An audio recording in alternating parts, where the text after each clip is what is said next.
बऱ्याच वेळा घरात नवीन लग्न झालेल्या सुनांचा हुंड्यासाठी किंवा मूल पाहिजे म्हणून छळ होतो. पण या किरकोळ वाटणाऱ्या छळाची किती मोठी किंमत मोजावी लागते हे बायकांना जेलमध्ये गेल्यावर कळतं. आजकाल प्रेम संबंधांमधून तरुणी आपल्या जोडीदाराला किंवा पतीला डायरेक्ट संपवत असल्याच्या बातम्या आपण बघतोय. पण याच महिला जेव्हा जेलमध्ये जातात तेव्हा खरी त्यांच्या आयुष्याची वाट लागायला सुरुवात होते. जेलमध्ये गेल्या गेल्या त्यांची ज्या प्रकारे निर्वस्त्र करून झडती घेतली जाते ती बघून तर त्यांच्यावर जणू शारीरिक अत्याचारच चालू आहेत असं वाटतं. शिवाय आत गेल्यावर आधीच्या महिला त्या नवीन आलेल्या महिलांवर अमानुष अत्याचार करतात. फक्त एका साडीवर 3-3 महिने काढावे लागतात आणि एका साबणाच्या तुकड्यासाठी सुद्धा त्यांना हातापाया पडावं लागतं. हेच महिलांचं जेल आतून कसं असतं, त्यांचं राहणं पिणं खाणं कसं असतं, किती नरक यातना तिथं भोगाव्या लागतात. महिला पोलीस तरी त्यांच्यावर दया दाखवतात का? मासिक पाळीच्या दिवसात त्या महिलांना साधे सॅनिटरी पॅड तरी मिळतं का? गरोदर स्त्रियांचं इथं काय होतं आणि बाळ झाल्यावर किती दिवस ते आपल्या आईपाशी राहू शकतं? त्या बाळाचं पुढं काय होतं? जेलमधून बाहेर आल्यावर समाज त्यांना स्वीकारतो का? या सगळ्या प्रश्नांची उत्तरं आपण या व्हिडिओतून पाहणार आहोत. त्याआधी चॅनलला सबस्क्राईब करा आणि व्हिडिओ शेवटपर्यंत नक्की बघा, कारण हा व्हिडिओ पाहिल्यावर तुम्ही रागाच्या भरात गुन्हा करायचा विचार कधी स्वप्नात सुद्धा करणार नाही. एखाद्या महिलेकडून गुन्हा घडलेला असो किंवा नसो, तिच्यावर आरोप जरी झाला तरी तिची रवानगी थेट तुरुंगात होते. तुरुंगाचा दरवाजा खाडकन बंद होतो आणि आत आल्यावर पहिल्यांदा या महिलांना कैदी नंबर दिला जातो आणि जेलमधल्या सगळ्यात घाण प्रक्रियेला सामोरं जावं लागतं. ती म्हणजे महिलांची झडती. तिथे महिलांना एका काळोख्या खोलीत नेलं जातं आणि सगळे कपडे उतरवायला सांगितले जातात. त्यानंतर त्यांच्या शरीराच्या प्रत्येक भागाची तपासणी केली जाते. अनेकदा संशय आला तर शरीराच्या खाजगी भागांचीही अत्यंत घाणेरड्या पद्धतीने तपासणी केली जाते, जेणेकरून या महिलांनी आत काही अंमली पदार्थ किंवा वस्तू लपवून ठेवू नये. ही झडतीची प्रक्रिया करताना या महिला कितीही रडल्या, ओरडल्या किंवा विनवण्या केल्या तरी तपासणी करणाऱ्यांना काहीच फरक पडत नाही. ही झडती इतकी ओंगळवाणी असते की अनेक महिलांना त्या धक्क्यातून बाहेर यायला कित्येक महिने लागतात. जेलच्या आयुष्याची ही पहिलीच पायरी या महिलांना मानसिकरित्या पूर्णपणे तोडून टाकते. जेलमध्ये गेल्यानंतर त्या महिलेला एका काळ्या कोठडीत टाकलं जातं. तिथं सगळा कुबट वास येत असतो. जागा कोंदट असते, कारण ज्या कोठडीत फक्त 30 ते 40 महिलाच बसू शकतात तिथं 60 ते 70 महिलांना कोंडलं जातं.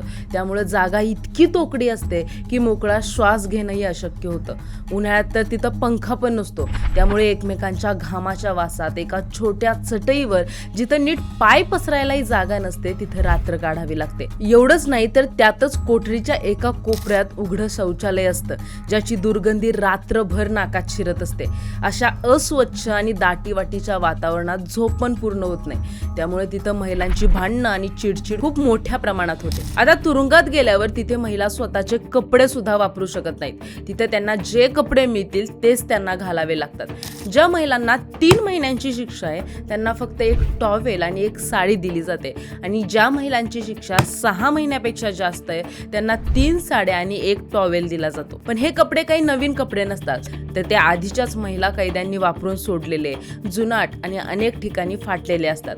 आणि काही वेळा तर साड्या इतक्या पातळ झालेल्या असतात की त्या नेसून स्वतःची आबरू सांभाळणं सुद्धा त्या महिलांसाठी एक मोठं आव्हान असतं.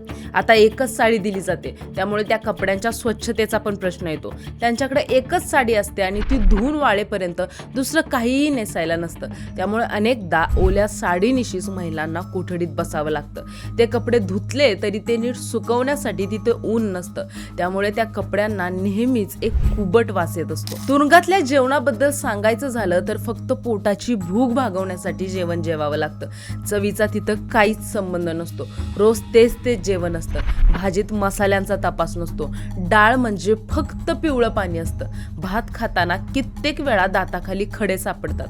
चपात्या पण कडक असतात आणि जेवणाच्या वेळा सुद्धा ठरलेल्या असतात. त्याच वेळेस जेवण मिळतं. नंतर कितीही भूक लागली तरी तुम्हाला तिथं जेवण मिळत नाही. त्यामुळं कसंही असलं तरी पोटाची खळगी भरण्यासाठी जेवण जेवावंच लागतं. तुरुंगात तर हे सगळं सहन करावंच लागतं, पण त्याच्यापेक्षा जास्त मानसिक त्रास होतो तो जुन्या कैदी महिलांकडून. नवीन आलेल्या कैदी महिलेचा या जुन्या महिला खूप छळ करतात.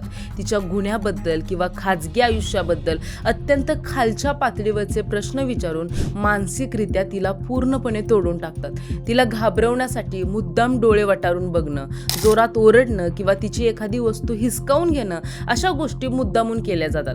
त्या नवीन महिलेला आपली दासी समजून तिच्याकडून स्वतःचे घाणेरडे कपडे धुवून घेणं, तिची झोपण्याची जागा बळकवणं आणि विरोध केला तर कोठडीच्या कोपऱ्यात नेऊन तिला मारहाण करणं किंवा टोमणे मारून तिला रडायला भाग पाडणं असे प्रकार तिथं सर्रास चालतात.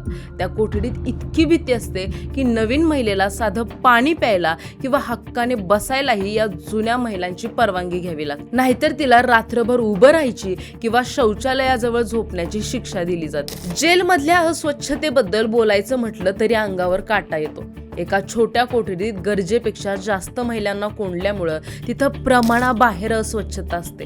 आणि सगळ्यात घाणेरडी गोष्ट म्हणजे ज्या जागेत महिला झोपतात किंवा जिथं बसून जेवण करतात त्याच्या अगदी हाताच्या अंतरावर उघडी संडास बाथरूम असतात. त्या शौचालयांना अनेकदा धड दरवाजे सुद्धा नसतात किंवा एखादा फक्त फाटका पडदा लटकवलेला असतो. त्याच वासात आणि माशाच्या घोंगावण्यामध्ये जेवणात ढकलायला लागतं. तिथं पाण्याचा प्रचंड तुटवडा असतो. त्यामुळे आंघोळीला पण पुरेसं पाणी नसतं ना तिथं नीट शौचालय धुतली जातात. या असल्या घाणीमुळे महिलांना त्वचेचे गंभीर विकार होतात. अंगाला सतत खास सुटणं, गुप्त भागांचे संसर्ग होणं हे इथं सर्रास होत असतं आणि वेळेवर उपचारही मिळत नाही. महिलांच्या मासिक पाळीच्या काळात म्हणजेच पिरियड्समध्ये होणारा त्रास तर इतका भयंकर असतो कारण जेलमध्ये सॅनिटरी पॅडचा पुरवठा खूप मर्यादित असतो. त्यामुळे त्यांना नाईलाजाने स्वतःच्या जुन्या साड्यांचे बोळे किंवा फाटलेले कपडे वापरावे लागतात. ते कपडे स्वच्छ नसतात पण रक्तस्राव थांबवण्यासाठी त्यांच्याकडे दुसरा पर्याय पण नसतो. हे कपडे धुण्यासाठी पुरेसं पाणी किंवा सुकवण्यासाठी मोकळी जागा सुद्धा नसते. यामुळे इन्फेक्शनचा धोका प्रचंड वाढतो आणि अनेक महिलांना गर्भाशयाचे गंभीर आजार होतात. गरोदरपणात तर महिलांची अवस्था अजूनच बिकट होते कारण ज्या काळात स्त्रीला प्रेमाची, चांगल्या आहाराची आणि आरामाची गरज असते त्या काळात तिला इतर कैदी महिलांप्रमाणे जेवण दिलं जातं. तीच पाणीदार डाळ आणि कडक भाकरी खाऊन तिला स्वतःचं आणि आपल्या बाळाचं पोट भरावं लागतं. झोपण्यासाठी तीच गर्दीची जागा आणि तोच उकाडा असतो ज्यामुळे तिची प्रकृती खालावत जाते. तपासणीसाठी दवाखान्यात नेतानाही तिच्यासोबत पोलीस असतात ज्यामुळे तिच्या मनात सतत एक प्रकारचा तणाव आणि भीती असते. जेव्हा बाळ जन्माला येतं तेव्हा त्या बाळाला आईसोबतच तुरुंगात ठेवलं जातं. त्याच जेलच्या वातावरणात आणि त्याच संस्कारात त्याला नाईलाजानं वाढावं लागतं आणि जेव्हा हे बाळ 5-6 वर्षाचं होतं तेव्हा त्याला कायद्यानुसार जेलमध्ये ठेवता येत नाही. मग त्या लहानग्याला जबरदस्तीने आईपासून वेगळं केलं जातं. त्यावेळी त्या आईला जे दुःख होत असेल ते शब्दात सांगणं अशक्य आहे. जर नातेवाईक बाळाला सांभाळायला तयार नसतील तर त्याला अनाथ आश्रमात पाठवलं जातं. आपल्या काळजाच्या तुकड्याला आपल्या डोळ्यांदेखत लांब जाताना पाहणं हे त्या आईसाठी कोणत्याही फाशीच्या शिक्षेपेक्षा कमी नसतं. आपल्या लहानग्या बाळाला आणि नातेवाईकांना महिन्यातून फक्त एकदा किंवा दोनदाच तुरुंगातली आई भेटू शकते. ही वेळ फक्त 10 ते 15 मिनिटांचीच असते.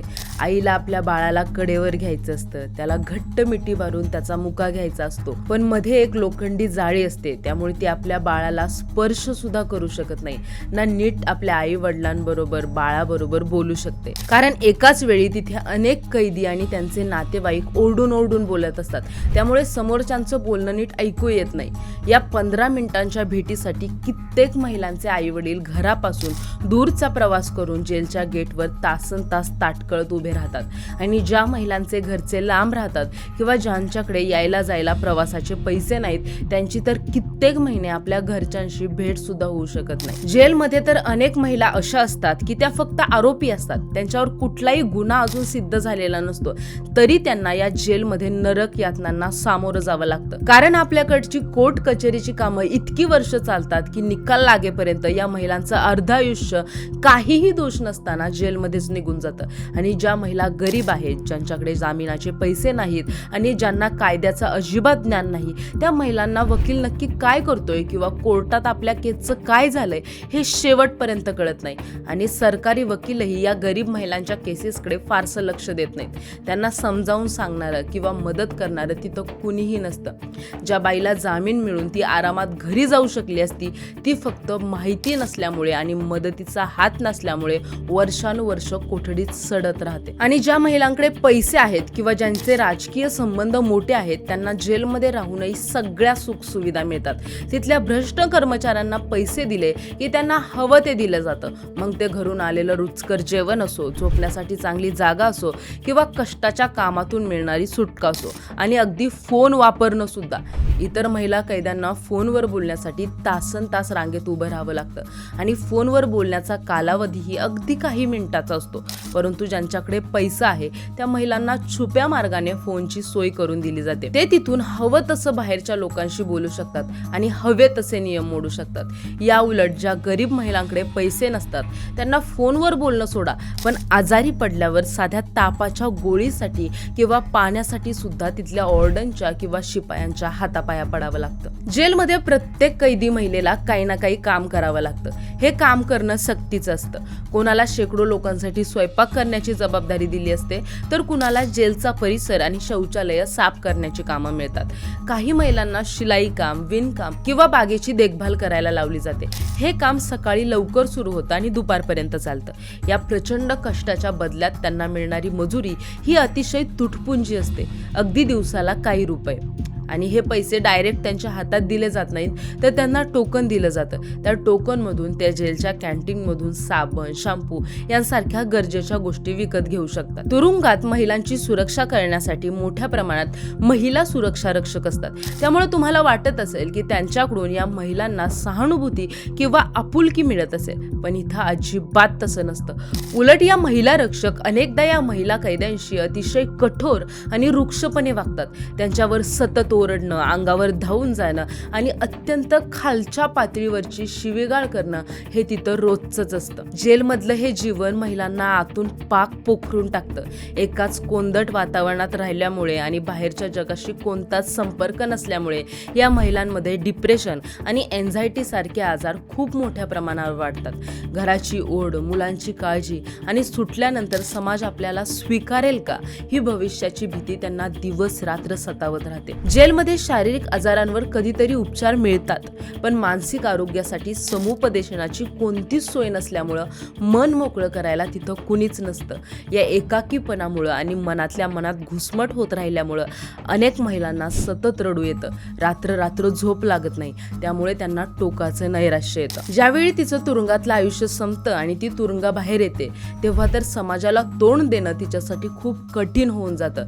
ती पुन्हा घरी आली की शेजारी पाजारी, नातेवाईक तिच्याकडे संशयाने आणि तिरस्काराने बघू लागतात.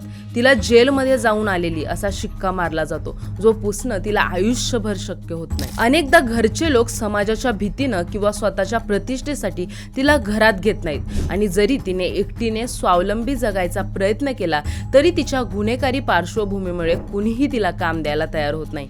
कितीही प्रामाणिक राहण्याचा प्रयत्न केला तरी ही जेलमध्ये होती हे माहीत पडताच तिला कामावरून काढून टाकलं जातं. या सगळ्यामुळे तिला पुन्हा सामान्य आयुष्य जगणं अशक्य होऊन बसतं. पावलोपावली मिळणारा अपमान, टोमणे आणि समाजाचा तुच्छ दृष्टिकोन यामुळे ती मानसिकरित्या पुन्हा खचून जाते आणि हतबल होऊन पुन्हा चुकीच्या मार्गाकडे वळण्याची भीती असते. खरं तर आपली शिक्षा भोगून ती कायद्यानं मुक्त झालेली असते, पण समाज तिला पुन्हा माणूस म्हणून जगण्याची संधीच देत नाही. तुरुंगातील सुधारणांबद्दल कागदावर खूप कायदे आहेत, पण प्रत्यक्ष परिस्थिती खूप वेगळी आहे. महिलांच्या आरोग्यासाठी, त्यांच्या मुलांच्या भविष्यासाठी आणि त्यांना पुन्हा समाजात स्थान मिळवून देण्यासाठी अजून खूप काम करण्याची गरज आहे. केवळ शिक्षा देणं हा व्यवस्थेचा अंतिम उद्देश नसावा, तर त्या व्यक्तीमध्ये सुधारणा घडवून तिला पुन्हा मुख्य प्रवाहात आणणं हा खरा हेतू असायला हवा. कारण जेव्हा एका महिलेला सुधारण्याची संधी नाकारली जाते, तेव्हा एका संपूर्ण कुटुंबाचं भविष्य अंधारात ढकललं जातं. आणि शेवटी माझ्या तरुण मित्रमैत्रिणींना मला हेच सांगायचंय की रागावर ताबा ठेवा. क्षणिक रागात केलेल्या एका चुकीमुळे आपलं अख्खं आयुष्य तुरुंगात सडवू नका. रागाच्या भरात घेतलेला एक चुकीचा निर्णय तुमच्या आयुष्याची राख रांगोळी करू शकतो. त्यामुळे कायदा हातात घेण्यापूर्वी आपल्या कुटुंबाचा आणि स्वतःच्या भविष्याचा एकदा शांतपणे विचार करा, कारण तिथून बाहेर आल्यावर हा समाज आपल्याला पुन्हा कधीच जवळ करत नाही. त्यामुळे गुन्हेगारीपासून लांब राहा आणि स्वतःचं आयुष्य सन्मानानं जगा.